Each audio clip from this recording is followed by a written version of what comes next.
Hey, what's up, Vicious Circle? I'm back with a new episode of the Pull List, where I'm going to be talking about the comic books I picked up this week. And let's get going. I have one from Kaboom and two from Marvel. So let's start with Marvel, shall we? Alright, we are talking about issue 7 of Daredevil. And that's by Charles Soule and Mato Bafanagi.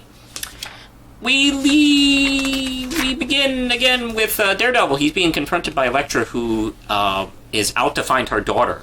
Huh? What? Daughter? Huh? Yeah, Daredevil is just as surprised as you are, ladies and gentlemen.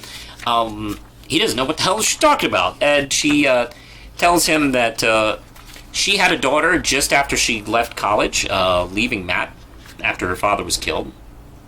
She did not want her daughter to have the kind of life or be involved with her life, so she had Stick find her a home. However, somebody has stolen her and given her a phone with a video. Here's the thing. Matt did a magic thing that made everyone forget who he was, so Elektra doesn't know Matt Murdock is Daredevil anymore. Which, yeah, I'm not sure how to feel about that. So when she shows him this video, she has no idea Daredevil can't see. So he takes it to Foggy the next day to tell him what he sees. By the way, Foggy knows he's Daredevil, so whatever he did didn't include Foggy. Foggy might be the only person who knows he's Daredevil right now, because his new sidekick Blind Spot doesn't even know. Elektra doesn't even know. So he's the only person he can trust right now.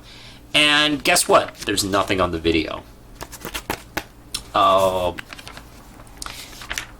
This leads Matt to go confront Elektra, and she brings it to the guy who gave her the phone, and he tells her some sort of code word, the tangle web we weave, and it snaps her out of it. And that guy snaps out of it, and he doesn't know why he did that, and she doesn't know. Methinks Kilgrave is involved here. The Purple Man essentially was a Daredevil villain, and this works a lot like Kilgrave was in the recent Netflix Jessica Jones show, so oopsie daisy. We might have some serious problems coming up. Why he is doing this to Elektra and Daredevil? Matt thinks that this was done to get him, so, maybe he hasn't forgotten who he is. I don't know. This is excellent. This has taken the story up a notch. I'm very happy with this. 5 Ram chips. Loved it a lot. And The Road to Civil War partly leads through Miss Marvel, issue 7. This is by G. Willow Wilson and Adrian Allora, and actually, you wouldn't think this has anything to do with Civil War, because it's at the science fair. And a science fair in the Marvel Universe is pretty elaborate.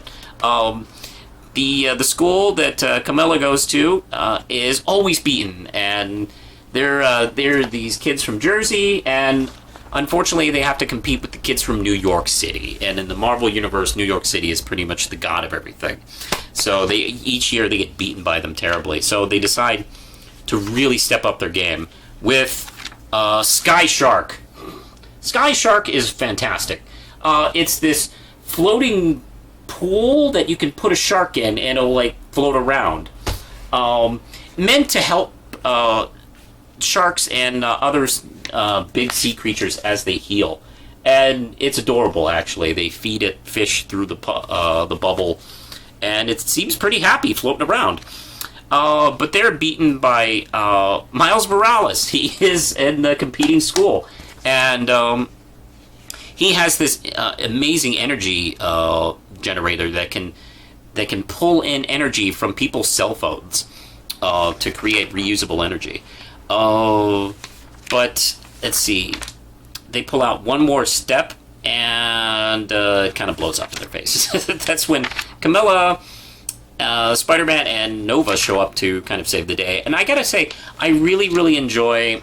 Marvel's been putting these 3 characters together a lot, and I really like it. Not just in Avengers, where they're all part of, But in like the Miles Morales Spider-Man, Ms. Marvel, and Nova, they've all been hanging around a lot, and they have a really good chemistry together. I really like this.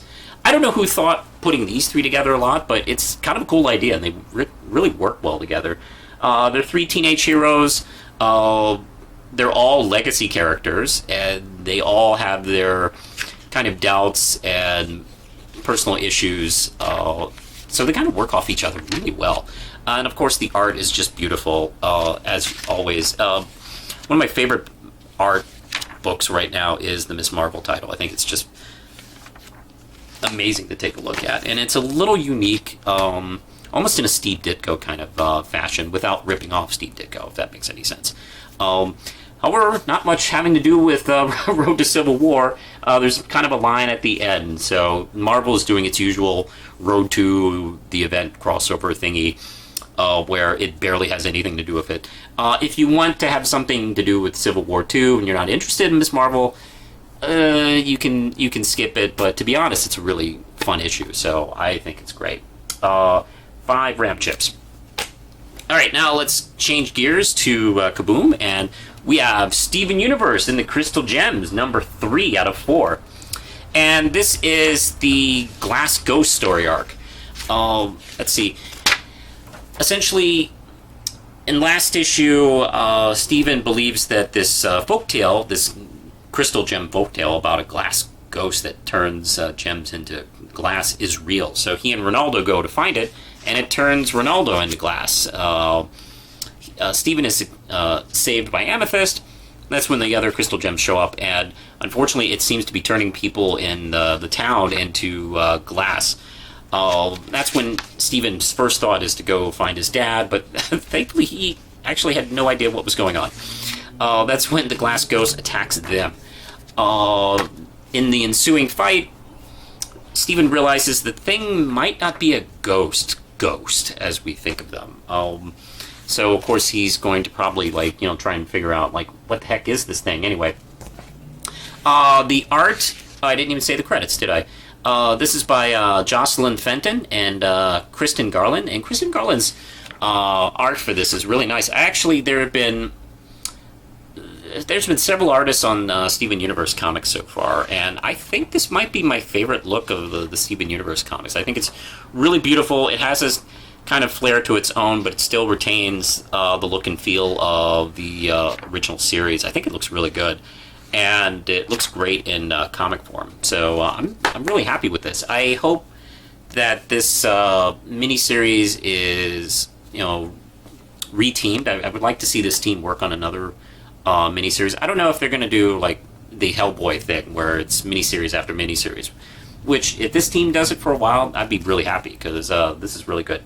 This is also 5 ramp chips. Pretty good week, I think. Go check out these comics. If you're reading something else, feel free to tell me what you read in the comments below. Also below, I'm going to list some of my links. My Twitter, my Facebook. Also, if you're interested in picking up my comics, Red Knight, the 2 Red Knight trades are out and available on Amazon, and also my novel Davida.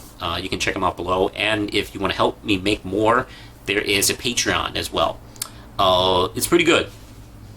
Alright, I'm going to get going, so I'm going to leave you. You can stay if you want, but I'm going to have Lindsay push the button.